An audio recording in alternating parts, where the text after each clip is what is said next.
Hello everyone, welcome to Prachi Radiology classes. Today I am going to discuss about fluoroscopy. तो मेरे video को and तक जरूर देखना। जिसने मेरे चैनल को सब्सक्राइब नहीं किया है जल्दी से मेरे चैनल को सब्सक्राइब कर दीजिए और ज़्यादा से ज़्यादा शेयर कीजिए और लाइक करना बिल्कुल ना भूलें। तो चलिए स्टार्ट करते हैं। So what is fluoroscopy? Fluoroscopy क्या है? फ्लोरोस्कोपी एक इमेजिंग मोडालिटी होती है। इमेजिंग मोडालिटी का मतलब क्या होता है? जिसमें रेडिएशन का यूज़ करके इमेजेस जनरेट करते हैं, उनको क्या बोलते हैं? इमेजिंग मोडालिटी बोलते हैं। इमेजिंग मोडालिटी में जैसे कि एक्सरे मशीन होती है, सीटी की मशीन होती है, एमआरआई की मशीन होती है, अल्ट्रासाउंड की मशीन होती है, उसी तरीके से फ्लोरोस्कोपी की भी मशीन होती है। इन सभी को क्या बोलते हैं? इमेजिंग मोडालिटीज़ बोलते हैं। तो फ्लोरोस्कोपी क्या है? एक इमेजिंग मोडालिटी है जो कि एक्सरेज का यूज़ करके पेशेंट के इंटरनल स्ट्रक्चर्स की लाइव इमेज जनरेट करती है। फ्लोरोस्कोपी रेडियोग्राफी की तरह ही सिमिलर होती है। फ्लोरोस्कोपी भी एक्सरेज का यूज़ करके इमेजेस जनरेट करती है, जैसे कि रेडियोग्राफी में एक्सरे मशीन का यूज़ करके इमेजेस जनरेट करती हैं, वैसे ही फ्लोरोस्कोपी में एक्सरेज का यूज़ करके इमेजेस जनरेट करते हैं। बट फ्लोरोस्कोपी और रेडियोग्राफी में डिफरेंस ये था कि रेडियोग्राफी में फिल्म पर फिक्स्ड इमेज जनरेट होती थी, मीन्स कि एक स्टेशनरी इमेज जनरेट होती थी, जबकि फ्लोरोस्कोपी में क्या होता है? फ्लोरोस्कोपी प्लेट पर या फ्लोरोस्कोप मॉनिटर पर लाइव मूविंग इमेज जनरेट होती है ह्यूमन बॉडी के इंटरनल स्ट्रक्चर्स की। यही डिफरेंस था और है रेडियोग्राफी और फ्लोरोस्कोपी में, कि रेडियोग्राफी में फिक्स्ड इमेज जनरेट होती हैं, जबकि फ्लोरोस्कोपी में लाइव मूविंग इमेज जनरेट होती है ह्यूमन बॉडी के इंटरनल स्ट्रक्चर्स की। इसके बाद नेक्स्ट आता है फ्लोरोस्कोपिक रूम। फ्लोरोस्कोपिक रूम को स्पेशल प्रोसीजर रूम कहते हैं रेडियोलॉजी डिपार्टमेंट का, और इस रूम में फ्लोरोस्कोपिक मशीन प्लेस्ड होती है और इस फ्लोरोस्कोपिक मशीन का यूज़ किया जाता है ह्यूमन बॉडी के इंटरनल स्ट्रक्चर और इंटरनल ऑर्गन्स की मूविंग इमेज जनरेट करने के लिए, मीन्स की लाइव इमेज जनरेट करने के लिए इस मशीन का यूज़ किया जाता है। और फ्लोरोस्कोपी मशीन क्या करती है कि जिस भी हमने स्पेसिफिक पार्ट या एरिया का एग्जामिन करना है, ओनली उसी स्पेसिफिक एरिया को एक्सपोज करती है only small amount of radiation से। फिर वो रेडिएशन उस बॉडी, जो भी पर्सन है उसकी बॉडी के थ्रू पास होती है और इमेज जनरेट करती है मॉनिटर पर और फिल्म पर लाइव इमेज का फॉर्मेशन करती है। और फ्लोरोस्कोपिक रूम में जब स्पेशल प्रोसीजर परफॉर्म करते हैं तो ओनली ट्रेंड स्टाफ ही अलाउ होता है। ट्रेंड स्टाफ होता है like radiologist, interventional radiologist, radiologic technologist means की रेडियो इमेजिंग टेक्नोलॉजिस्ट, और रेडियोलॉजिक नर्सिंग स्टाफ ही क्या होते हैं? फ्लोरोस्कोपी रूम में अलाउ होते हैं। तो रेडियोलॉजिस्ट जो होते हैं वो परफॉर्म करते हैं non invasive procedure. Non invasive procedures होते हैं non insertion of instrument into the body.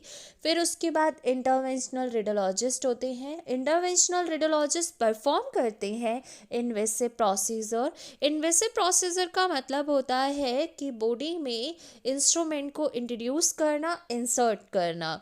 उसके बाद रेडियो इमेजिंग टेक्नोलॉजिस्ट होता है जो कि ऑपरेट करते हैं फ्लोरोस्कोपी इक्विपमेंट्स को और एक्सरे इमेजेस जनरेट करते हैं। उसके बाद रेडियोलॉजिक नर्सिंग असिस्टेंट होती है जो कि मॉनिटर करते हैं वाइटल साइन को और मेडिकेशन एडमिनिस्टर करते हैं, पेशेंट केयर प्रोवाइड करते हैं ड्यूरिंग द प्रोसीजर। इसके बाद नेक्स्ट आता है हिस्ट्री ऑफ फ्लोरोस्कोपी। तो जो कन्वेंशनल फ्लोरोस्कोपी था उसको थॉमस एडिसन ने 1896 में इन्वेंट किया था और इन्होंने कैल्शियम टंगस्टेट को डिस्कवर्ड किया था एज अ फ्लोरोसेंस मटेरियल। और पहले के टाइम पर फ्लोरोस्कोपी फ्लोरोस्कोप्स, फनल शेप्ड फ्लोरोस्कोप्स का यूज़ होता था और ये कार्डबोर्ड के बने हुए होते थे। तो जो पहले के टाइम पे फ्लोरोस्कोप्स होते थे वो फनल की शेप में होते थे और कौन से मटेरियल से बने हुए होते थे, कार्डबोर्ड से बने हुए होते थे। तो जैसे कि आप इस इमेज में देख सकते हैं, ये जो फ्लोरोस्कोप है ये फनल शेप का फ्लोरोस्कोप है और कौन से मटेरियल से बना हुआ है, कार्डबोर्ड से। और ये जो फनल शेप्ड फ्लोरोस्कोप है इसमें दो एंड होते हैं, एक नैरो एंड और एक वाइड एंड। ये जो आप देख रहे हैं ये नैरो एंड है और ये वाला जो है ये वाइड एंड है।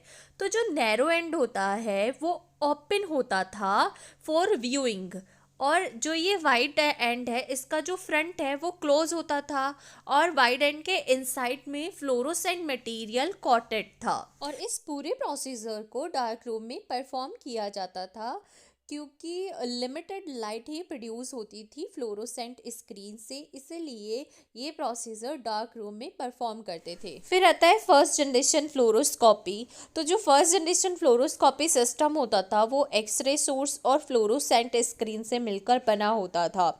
और जो फर्स्ट जनरेशन फ्लोरोस्कोपी था उसमें फ्लोरोसेंट मटेरियल स्क्रीन का यूज़ होता था और जिस मटेरियल का यूज़ होता था फ्लोरोसेंट मटेरियल का वो होता था जिंक कैडमियम सल्फाइड और ये येलो ग्रीन लाइट स्पेक्ट्रम का एमिशन करता था।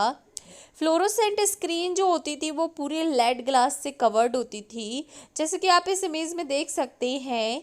इसमें ये फ्लोरोसेंट स्क्रीन है, नीचे एक्सरे ट्यूब है और बीच में क्या है, पेशेंट है। तो फर्स्ट जनरेशन फ्लोरोस्कोपी में क्या होता था, पेशेंट प्लेस होता था बिटवीन द एक्सरे सोर्स और फ्लोरोसेंट स्क्रीन। तो जब पेशेंट क्या होता था, एक्सरे से एक्सपोज होता था, फिर वो एक्सरेज फ्लोरोसेंट स्क्रीन पे जाती थी, देन रियल टाइम इमेज मिलती थी। तो जो कन्वेंशनल फ्लोरोस्कोपी थी उसमें फ्लोरोसेंट मटेरियल को कोट कर देते थे फ्लोरोस्कोप के वाइड एंड पर। कौन से मटेरियल का बना हुआ होता था उसमें, कैल्शियम टंगस्टेट का। जबकि फर्स्ट जनरेशन फ्लोरोस्कोपी में क्या होता है, फ्लोरोसेंट स्क्रीन होती है, इसमें कोटिंग नहीं होती है, ये क्या होती है, फ्लोरोसेंट मटेरियल की स्क्रीन बनी हुई होती है। और कौन सा मटेरियल यूज होता है इसमें, जिंक कैडमियम सल्फाइड का यूज होता है। इस टाइप की फ्लोरोस्कोपी का यूज 1950 तक ही हुआ था, उसके बाद नहीं हुआ था। उसके बाद इस टाइप की मोडालिटी को डिसकंटिन्यू कर दिया गया था फॉलोइंग रीजन की वजह से। सबसे पहला रीज़न ये था कि जो फ्लोरोसेंट स्क्रीन थी उसका जो लाइट आउटपुट मिलता था वो बहुत ही पुअर मिलता था for a given exposure rate. और फ्लोरोसेंट स्क्रीन का लाइट कन्वर्जन एफिशिएंसी भी बहुत लो था और इवन स्पेशल रेजोल्यूशन भी बहुत पुअर था। और फ्लोरोस्कोपिक इमेज का जो कॉन्ट्रास्ट मिलता था वो भी बहुत पुअर मिलता था as compare to radiographic image, क्योंकि विजुअल एक्यूरेटी जो होती है आई की वो 10 टाइम लेसर होती है लो लेवल लाइट पर। इसलिए इमेजेस जो दिखती थी फ्लोरोस्कोपी की वो फेंट दिखती थी और इन इमेजेस को व्यू करने के लिए डार्क कंडीशंस का यूज़ करना पड़ता था, मीन्स कि to adopt full darkness for viewing the fluoroscopic image with red goggles. और ये रिक्वायर करता था 10 to 20 मिनट्स। पूरा जो प्रोसीजर में जो टाइम लगता था अबाउट 10 to 20 मिनट्स लगते थे टू अडॉप्ट फुल डार्कनेस। और पेशेंट इस वाले प्रोसीजर में जो पहले के टाइम पे फ्लोरोस्कोपी का यूज़ करते थे उसमें पेशेंट भी हायर डोज रिसीव करता था। और इस टाइप की मोडालिटी का इन्हीं वजह से इस टाइप की मोडालिटी का आज के टाइम पे यूज़ नहीं करते हैं। So that's all about for today, thank you.